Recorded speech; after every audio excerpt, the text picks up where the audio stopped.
Hello everyone, and welcome back! Today, I've got a must-watch tutorial for you. We're delving into the world of iPhone privacy, and I'll be showing you an essential trick: how to lock your Photos app on your iPhone. It's a game changer for keeping your personal space secure. So, if you've ever worried about someone getting a little too curious when your phone is left unattended, this one's for you. Let's not waste any time and jump right into the steps. First things first, open the Shortcuts app on your iPhone. If you don't have it, you can download it from the App Store. Now, tap on the automation icon at the navigation bar.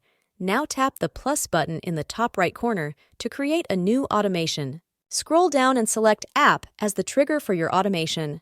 Tap Choose and select Photos as the app that will trigger the automation. Select as opened and make it run immediately. Next, let's add the action that will lock your screen. Tap on New Blank Automation. Let's add action. Search for Lock Screen and select Lock Screen from the results. Automation is ready. Let's test it. And there you have it. You've just set up a shortcut that automatically locks your Photos app whenever you open it. This simple automation adds an extra layer of privacy to your iPhone. If you found this tip helpful, don't forget to give this video a thumbs up and subscribe for more tech tips and tricks. Thanks for watching, and I'll see you in the next video.